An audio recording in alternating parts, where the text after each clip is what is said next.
Hello friends, आप सब कैसे हो। आई होप आप अच्छे होंगे।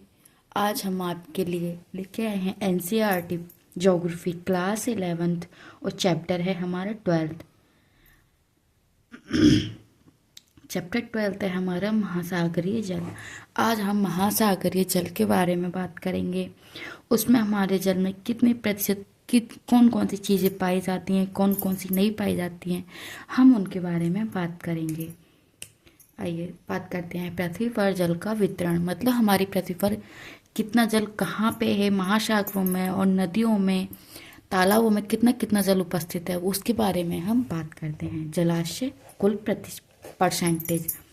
महासागर में 97.2% 25 होता है और हिमानी में 2.05, भूमिगत जल 0.68, झीलों में 0.01 और मृदा में नमी 0.005, वायुमंडल 0.001, नदी नाले 0.001 और जैवमंडल में 0.404। इतना प्रतिशत हमारे जलाशय में जल वितरण होता है। महासागरीय अधिस्थल के उच्चावच। महासागरीय जल के जो अधिस्थल होते हैं, हमने उच्चावच के आधार पर उन्हें 4 भागों में देखा है। पहला है हमारा महाद्वीपीय मृगतर। महाद्वीप का सागरीय विस्तार उथल भाग होता है। महाद्वीपीय मृगतर चौड़ाई अधिक होती है, अधिक तटीय मैदान होते हैं और साइबेरियन शैलक। कम कम गार्त वाले खाड़ी और चिली तट। महासागरीय ढाल महासागरीय वैशन व मेघना तट को जोड़ती है। मतलब जो महासागरीय ढाल होते हैं वो महासागरीय मेघना तट को जोड़ते हैं। गहराई भी ज़्यादा होती है, 200 मीटर से 300 मीटर तक होती है। और इस प्रदेश में कैनियन व गुफाएं होती हैं। महाद्वीपीय मनगृत जीवाश्म ईंधन जैव वैद्युत प्रवाल। गहरे समुद्र मैदान। हमारे महासागर में गहरे समुद्र मैदान होते हैं, जैसे मंद ढाल। गहराई 3000 से 6000 मीटर तक और मैदान महीन कर्ण और मृत्तिका व गाद। मतलब वहाँ गहरे जितनी गहरे महासागर होते हैं उतनी गाद होती है, उतनी गहराई के साथ साथ मंद महीन कण वहाँ पे देखने को मिलते हैं। महासागरीय गंभीर। महासागरीय कर्द सक्रिय ज्वालामुखी व भूकंप क्षेत्र।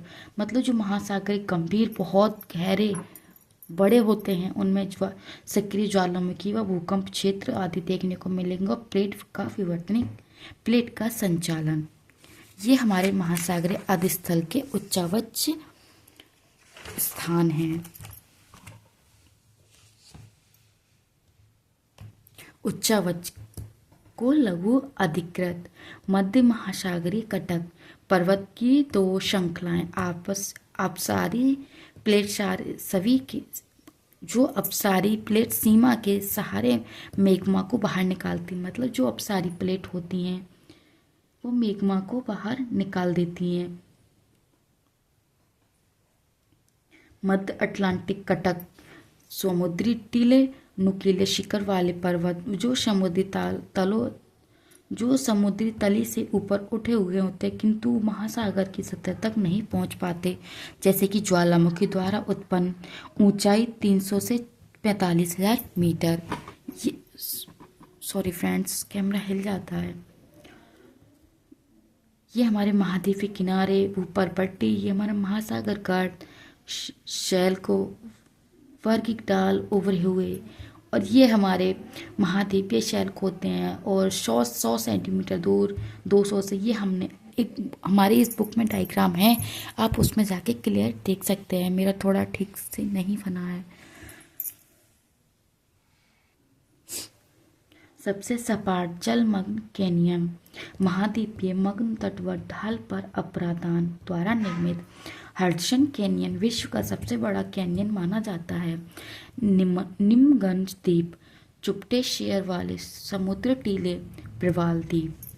महासागरीय जल का तापमान वितरण को प्रभावित करने वाले कारक कौन कौन से होते हैं। अक्षांश, विषुवत से ध्रुव की ओर तापमान में कमी, स्थल व जल का आसमान वितरण, उत्तरी गोलाई में स्थल अधिक और ऊष्मा की प्राप्ति अधिक होती है। सनातन पवने, संतान पवने, स्थानीय पवने, अपतटीय पवने, स्थलों से जल, गर्म महाजल की तट से दूर, नीचे से ठंडे जल ऊपर आते हैं। महासागरीय धाराएं, गर्म व ठंडी जल संधि, गर्म व ठंडी जल धस महासागरीय तापमान का वितरण होता है। ये हमारी 4 तापमान वितरण को प्रभावित करने वाले कारक होते हैं। फ्रेंड्स, आपको अगर इसमें थोड़ा समझ में नहीं आता है तो आप अपनी बुक खोल के देख सकते हैं, उसमें आपके लिए टोटल समझ में आ जाएगा। तापमान का ऊर्ध्वाधर तथा क्षैतिज वितरण, गहराई के साथ महासागर में तापमान में गिरावट, 400 मीटर के नीचे वह सीमा क्षेत्र जहां तापमान में गिरावट आती है ताप प्रवणता थर्मोक्लाइन कहा जाता है, जबकि कुल आयतन का लगभग 90% गहरे महासागर में तापमान प्रवणता के नीचे पाया जाता है। यह नीचे तापमान 0 डिग्री सेल्सियस से कम हो जाता है। मध्य व निम्न महासागरों की सबसे ऊपरी परत जो 500 मीटर मोटी होती है और वहाँ का जो तापमान है 20 से 25 डिग्री सेल्सियस होता है। ऊष्मकटिबंधीय क्षेत्र में ये परत वर्ष भर जबकि मध्य अक्षांश में ग्रीष्म ऋतु में देखने को मिलती है। दूसरी परत थर्मोक्लाइन 500 से 1000 गहराई के साथ तापमान में कमी देखने को मिलेगी। तीसरी परत है अधिक ठंडी ताप के पास में। नोट्स, आर्कटिक व अटलांटिक वनत्व में सहित परतों का ताप भी 0 डिग्री सेल्सियस के निकट होता है तथा गहराई के साथ ये लगभग एक समान रहता है। महासागरों की सतह का औसत तापमान 27 डिग्री सेल्सियस होता है और ये भूमध्य रेखा से ध्रुव की ओर कम होता चला जाता है।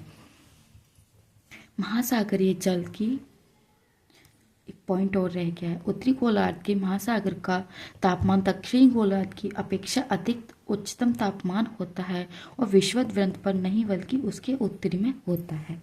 महासागरीय जल की लवणता के बारे में बात करेंगे। लवणता समुद्री जल में घुले हुए लवणों की मात्रा, इसे प्रति 1000 ग्राम % में मापा जाता है। महासागरीय लवणता की प्रवणता करने वाले कारक, पहला है उच्चतम लवणता वाले क्षेत्र। पहला मृत सागर में 238% और टर्की का वन झील 33% और ग्रेट साल्ट झील 22%, 220%। समुद्री जल में घुले द्वारा नमक प्रति केजी जल में नमक होता है। पहला calorie 18.97, sulphate 2.665, calcium 0.41, bicarbonate 14, chloride 0.2, sodium 10.47, Mg 1.80, potassium 0.38, bromine 0.6, Stellarium 0.1। ये हमारे समुद्री जल में नमक प्रति किलोग्राम जल में घुलते हैं।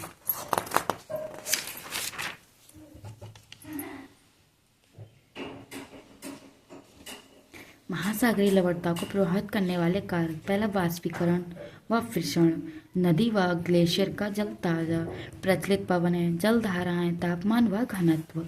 लवणताओं का क्षैतिज वितरण, खुले महासागरों की लवणता 33% से 37% होती है। बाद में महासागर जैसे लाल सागरों की लवणता 41% देखने को मिलती है। गर्म व शुष्क वाष्पीकरण लवणता -70% होते हैं। अटलांटिक क्षेत्र में शुद्ध जल, ग्लेशियर, तापमान अधिक और लवणता कम मिलती है। अटलांटिक महासागर उच्चतम लवणता 15 से 20 डिग्री सेल्सियस अक्षांश तथा अधिकतम लवणता 20 से 30 डिग्री नॉर्थ एवं 20 से 60 पश्चिम देशांतर देखने को मिलते हैं। हमारे जो अटलांटिक महासागर में तापमान, अन्य सागरों की लवणता, ये हमारी लवणता के बारे में बताता है। उत्तरीय सागर लवणता उच्च जल धाराएं, बाल्टिक सागर लवणता कम, नदियों का जल, भूमध्य सागर लवणता अधिक, वाष्पीकरण, हिंद महासागर औसत लवणता 35%, बंगाल की खाड़ी और लवणतकम नदियों का जलवायु एवं गंगा एवं ब्रह्मपुत्र नदी। अरब सागर उच्च वाष्पीकरण, ताज़ा जल कम प्राप्ति एवं लवणता वाला जल अधिक देखने को मिलता है। लवणता का ऊर्ध्वाधर वितरण, सतह की लवणता जल के बर्फ या वाष्प के रूप में परिवर्तित हो जाने के कारण बाढ़ आ जाती है। ताजे जल के कारण लवणता कम भी हो जाती है। गहराई में लवणता नियत रहती है। कम लवणता वाले जल उच्च लवणता व घनत्व वाले जल के ऊपर स्थित होता है। लवणता गहराई के साथ बढ़ता है तथा एक स्पष्ट क्षेत्र हेलोक्लाइन में तीव्रता से बढ़ती है। लवणता समुद्री जल के घनत्व को प्रभावित करती है तथा महासागरीय जल के स्थिरीकरण को प्रभावित करता है। फ्रेंड्स, आप सभी को नोट्स कैसे लगे कमेंट सेक्शन में बताना एंड वीडियो को ज़्यादा से ज़्यादा लाइक करना, शेयर करना एंड सब्सक्राइब करना ना भूलें। फ्रेंड्स, अगर मुझसे कोई गलती होती है तो उसके लिए मैं माफ़ी चाहती हूँ। और अगर आपके लिए थोड़ा कुछ समझ में नहीं भी आता है तो आप बुक रीडिंग करते टाइम अपने नोट्स क्लियर देखते जाइए ताकि आपको बुक के द्वारा note to the point note समझ में आ जाएं। फ्रेंड्स, वीडियो को लाइक करना और शेयर करना ना भूलें एंड थैंक यू।